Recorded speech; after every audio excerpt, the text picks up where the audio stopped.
عزیزانو رشتہدارانو د دې علاقې مشرانو محترمو السلام علیکم. زه ستاسو د ټولو ډېره زیاته مننه کوم چې تاسو راغئ او موږ سره په دې پروګرام کې شرکت وکړو. الله دې ستاسو قدر وکړي، الله مې عزتمن کا چې تاسو موږ له عزت راکړو. زما له طرفه تاسو ټول ستړي مه شئ. باقي موږ پروګرام نه موږ مخکې نشو دغه کې خلیل بھائی به د پروګرام دغه چې دی خو به زموږ د طرفه تاسو ته په خیر راغلی خان شیرپو صاحب اسټیج باندې نور ډېر درانه ملګري او زما مخې ته د شیرپو د علاقې ملګرو پارټیانو مشرانو السلام علیکم.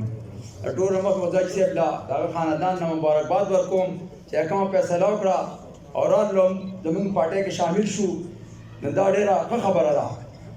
یحیی جان موږ خو ډېرې ښې خبرې تاسو ته وکړلې. څونه کارونه شوي ترقیاتي کارونه شوي دي که نوکرۍ شوي دي نو صرف زموږ مشر جناب آفتاب احمد خان شیرپو کړي دي. ټول خلک دا مني چې دا څونه کارونه دغه دي دا ډېر زموږ مشرانو کړي دي. په انشاءالله راپاسو به او راتلونکي الیکشن له به بلجاتي به پرېږدو. هغې کې چې مې غلطۍ شوې یا کمزورۍ شوې د هغې بس موږ ټولو ته د هغې دغه پکار چې موږ د هغې ځاله راتلونکي الیکشن کې وکړو. دا مشران به انشاءالله کامیابو او څنګه چې درانه مشرانو سره شامل شو انشاءالله شیرپو دا علاقه زیمه وارې زموږ دې ته سترګې وي چېرې دوی مطلب ډېر روټونه واچي کلین سویپ وکړي نو نور هغه چې کوم ځای کې خلکو هغه ټکه پکه کړي نو هغه هم تاسو خلک ختموئ انشاءالله. په دې جذبه به راپاسئ او هماغه څنګه چې مخکې تاسو به دا سیټونه بنګله ګټل انشاءالله بیا به که خیري موږ به مرسته کوو. څونه چې زموږ علاقه تاثیر تنګې دی دې نه موږ انشاءالله راکوو. په زموږ زیاتې سترګې هم تاسو خلکو ته وي شیرپو او زیمه وارو ته نو تاسو به انشاءالله راپاسئ او مشرانو کامیابو. ډېره مهرباني جناب سکندر حیات خان شیرپو د هغې سره زموږ امیدوار چې کوم یحیی جان ده هغې سره نور زموږ جاوید حسین لا چې څومره زموږ د قومي وطن پارټۍ دلته کې عهدهداران دي څومره مېلمانې دي ما ته مخامخ زموږ د زیم هوارو سپین روبي مشران درنو ټولو په جمع السلام علیکم. د سلام نه پس زه سلیم حاجي صاحب دي ته د هغې خاندان ټولو ته دا مبارکباد ورکوم چې تاسو یو ښه فیصله وکړله چې تاسو قومي وطن پارټۍ کې موږ سره شمولیت وکړو. هغوی ته دا مبارکباد او دا ډاډګیرنه ورکوم چې انشاءالله دغه یو پارټي ده دلته چې د دې قوم د دې بچو د مستقبل او د دې خلکو د شیرپو ټول عمر دوی خیال ساتلی او په فخر سره یې ساتلی.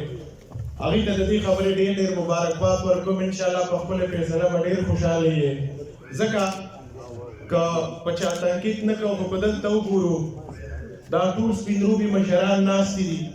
هر کله چې کله وګورې نو که په ګاونډ کې هم څوک ودرېږي که په سیاست کې هم ودرېږي که هغه د ریلیجي که هغه د تحصیلي که هغه د ایم پی ای که هغه د ایم این ای نو لاول خلک دا سوچ کوي چې یاره د کلي سره به ځو نو که په دغه پښتو موږ پښتانه ننګ کوو نو هغه چې کوم دی موږ وګورو هغه لرې نه ده چې زموږ د جناب آفتاب احمد خان شیرپو جناب سکندر حیات خان شیرپو که وګورو یو خو کلی دی یو خو علاقه ده یو نږدې موږ ته د بل چا د مشرۍ دلته ضرورت نشته.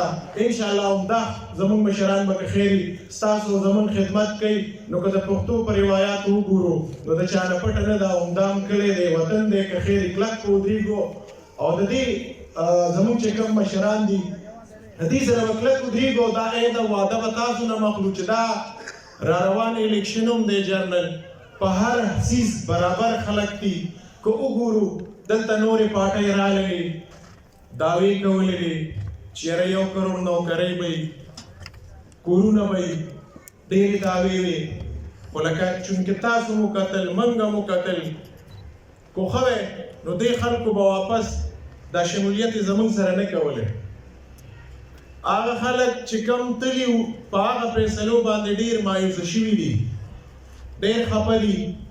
دومره شمولیت دي موږ سره چې ټایم نشته زموږ د خانانو سره خو موږ به کوشش کوو چې د دې د خپله د غریبو عوامو چې کم زموږ سره ملاتړ